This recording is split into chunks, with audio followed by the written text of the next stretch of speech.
नमस्कार दोस्तों। आज की कहानी है, क्या विजय और सुषमा बन पाए हमसफर। फोन आने की खबर पर सुषमा हड़बड़ाई में पलंग से उठी और उमा जी के क्वार्टर की ओर लंबे डग भरती हुई चल पड़ी।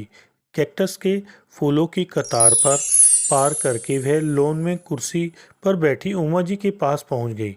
तुम्हारे कजिन का फोन आया है, वह शाम को 7 बजे आ रहा है। उसके साथ कोई और भी आ रहा है, इसलिए कमरे को जरा ठीक ठाक कर लेना। उमा जी के चेहरे पर मुस्कुराहट आ गई। उमा जी के चेहरे पर आज जो मुस्कुराहट थी उसमें कुछ बदलाव, सहजता और सरलता भी थी। उमा जी तेज स्वर में बोली, आज कोई अच्छी साड़ी भी पहन लेना, सलवार कुर्ता नहीं चलेगा। बोझिल मन के साथ वह कब अपने कमरे में पहुंच गई उसे पता ही नहीं चला। एक बार तो मन में आया कि वह तैयार हो जाए, फिर सोचा कि अभी से तैयार होने से क्या फ़ायदा, आखिर विजय ही तो आ रहा है। कई महीने पहले की बात है। उस दिन सुबह वाली शटल ट्रेन छूट जाने के बाद पीछे आ रही सत्याग्रह एक्सप्रेस को पकड़ना पड़ा था। चेकिंग होने की वजह से डेली पैसेंजर जनरल बोगी में लदे हुए थे। वह ट्रेन में चढ़ने की कोशिश कर रही थी, तभी ट्रेन चल पड़ी। गेट पर खड़े विजय ने उसका हाथ पकड़कर उसे गेट से अंदर किया था। उसने कनखियों से विजय को देखा था। सांवले चेहरे पर बड़ी बड़ी भावुक आंखों ने उसे आकर्षित कर लिया था। उसके बाद वह अक्सर विजय के साथ ही ऑफिस तक की यात्रा पूरी करती। विजय राजनीतिक, साहित्य और फिल्मों पर अक्सर बहस व गलत परंपराओं और कुरीतियों के प्रति नाराजगी प्रकट करता। विजय मेकअप से पुती औरतों पर अक्सर कमेंट करता। इस बात पर वह सड़क पर ही उससे झगड़ा करती और फिर विजय के हाव भाव देखती। एक दिन सुबह ही वह उमा जी के क्वार्टर पर पहुंची और उनसे फिरोजाबाद से मंगाई चूड़ियां मांगने लगी। मैडम, आपने कहा था कि रंगीन चूड़ियां तो आप पहनती नहीं हैं। आपके पास कई पैकेट आए थे, उनमें से एक। अरे, तुझे चूड़ियों की कैसे याद आई?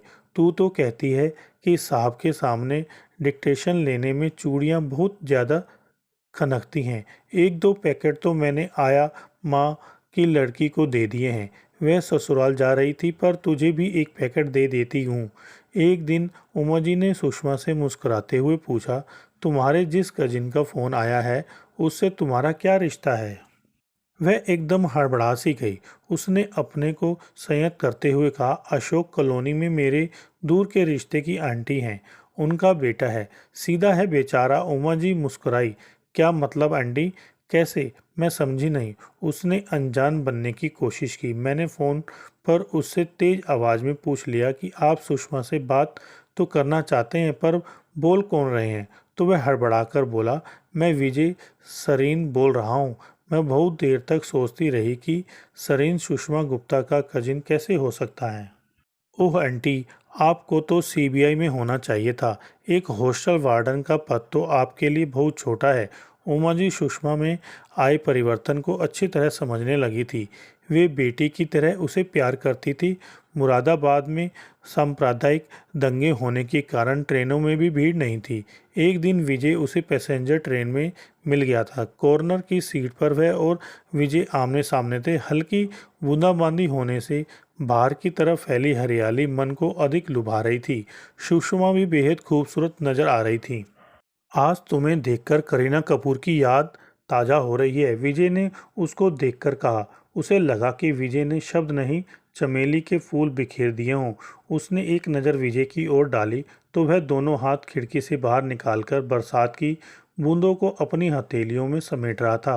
वह उससे कहना चाहती थी कि विजय, तुम्हें एक पल देखने के लिए मैं कितनी रहती हूँ। तुमसे मिलने की खातिर बेचैन अलीगढ़, कानपुर, इलाहाबाद शटल को छोड़कर सर्कुलर से ऑफिस जाती हूँ और देर से पहुँचने के कारण बॉस की झिड़की भी खाती हूँ।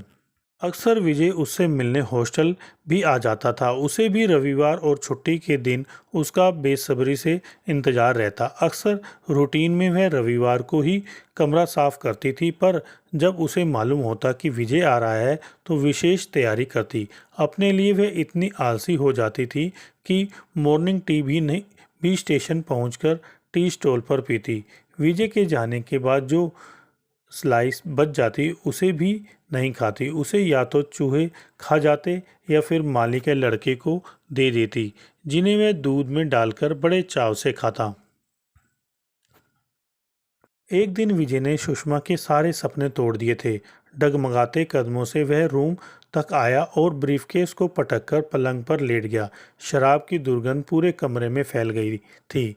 उसने उठकर दरवाजे पर पड़ा पर्दा हटा दिया था। उसे आज विजय से डर सा लगा था, जबकि वह उसके साथ नाइट शो में फिल्म देखकर भी आती रही है। सुषमा, तुम जैसी खूबसूरत और होशियार लड़की को अपना बनाने में बहुत मेहनत करनी पड़ती है। उस दिन ट्रेन में पहले मैं चढ़ा था। मैं जानता था कि चलती ट्रेन में चढ़ने के लिए तुम्हें सहारे की जरूरत होगी। उस दिन तुम्हें सहारा देकर मैंने आज तुम्हें अपने पास पाया। विजय ने लड़खड़ाती जुबान से बोला। उसने सोचा था कि अपने सपने को भरने के लिए उसने गलत रंगों का इस्तेमाल कर लिया है। उसका चुनाव गलत साबित हुआ है। उस दिन सुषमा एक लाश बनी विजय को देखती रही थी। चौकीदार की सहायता से उसकी मोटरसाइकिल को अंदर खड़ा करवाकर उसे ऑटो से उसके घर के बाहर तक छोड़ आई थी। सुबह विजय चुपके से चौकीदार से मोटरसाइकिल मांगकर ले गया था। अगले दिन उमा जी ने सुषमा को 1 माह के अंदर हॉस्टल खाली करने का नोटिस दे दिया था। वह नोटिस लेकर मिसेज शर्मा के पास गई और उनके गले लगकर फफकर रो पड़ी। उमा जी ने नोटिस फाड़ दिया था। विजय से मिलने में उसकी कोई खास दिलचस्पी नहीं रह गई थी। उसने अब लेडीज़ कंपार्टमेंट में आना जाना शुरू कर दिया था। अगर वह स्टेशन पर मिल भी जाता तो हल्का सा मुस्कुराकर हेलो कर देती। उसका सुबह उठने से लेकर रात सोने तक का कार्यक्रम एक डरे पर चलने लगा था। सुषमा की निरसता से भरी दिनचर्या उमा जी से देखी नहीं गई। एक दिन उमा जी ने उसे चाय पर बुलाया। सुषमा, नारी विमर्श और नारी अधिकारों की चर्चाएं बहुत हैं, पर आज भी समाज में पुरुषों का डोमिनेशन है, इसीलिए बहुत कुछ इग्नोर करना पड़ता है। और तू कुछ ज़्यादा ही भावुक है। अपनी ज़िंदगी को प्रैक्टिकल बनाकर खुश रहना सीखो। शराब को लेकर ही तो तुम्हारे अंकल से मैं लड़ी थी। 2 दिन बाद ही एक विमान दुर्घटना में उनकी मौत हो गई। आज भी उस बात का मुझे दुख है। अचानक स्मृतियों की श्रृंखला टूट गई। सुषमा ने देखा कि गेट पर उमा जी खड़ी थी। उनके हाथ में रात में लिखे कैक्टस के फूल के साथ ही पिंक कलर की एक साड़ी थी। आंटी जी, आपने मुझे बुलाया लिया होता। सुषमा को पता है कि पिंक कलर विजय को पसंद है। जाओ, इस साड़ी को पहन लो। साड़ी पहनकर जैसे ही सुषमा कमरे में आई तो उसे उमा जी के साथ एक और वृद्ध महिला दिखी। उमा जी ने परिचय कराया। यह तुम्हारे कजिन विजय की मम्मी है। सुषमा, मेरा बेटा बहुत नादान है। तुम तो बहुत समझदार हो। उसके लिए तुमसे मैं माफ़ी मांगना आई हूँ। तुम दोनों की स्मृतियों के हर पल को मैंने महसूस किया है, क्योंकि तुम्हारे से हुई हर मुलाकात का ब्यौरा वह मुझे देता था। जिस रात तुमने उसे घर तक छोड़ा है, उस रात वह मेरे गले लगकर बहुत रोया था। तुम उसके जीवन में एक नया परिवर्तन लेकर आई हो। विजय की मम्मी ने सुषमा के चेहरे से नज़रें हटाकर उमा जी की ओर डाली। उमा जी ने तुम तक पहुंचने में हमारी बहुत मदद की है। मैं तुम्हारी अपनी बहू बनाना चाहती हूँ, क्योंकि मेरे बेटे के उदास जीवन में अब तुम ही रंग भर सकती हो। यह साड़ी मैं उसी की पसंद की तुम्हारे लिए लाई हूँ। सुषमा, हर बेटी को विदा करने का एक समय आता है। विजय ने तुम्हें एक अंगूठी दी थी। तुमने उसे कहीं खो तो नहीं दिया है? नहीं आंटी, वह ट्रंक में कहीं नीचे पड़ी है।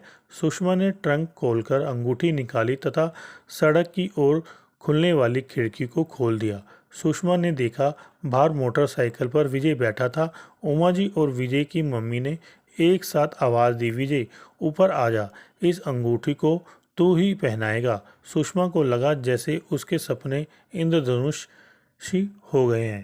हेलो दोस्तों, अगर आपको हमारी ये वीडियो अच्छी लगी हो तो लाइक करें, शेयर करें और कमेंट्स करके बताएं कि हमारी ये वीडियो आपको कैसी लगी। साथ में चैनल को सब्सक्राइब करके बेल आइकन जरूर दबाएं।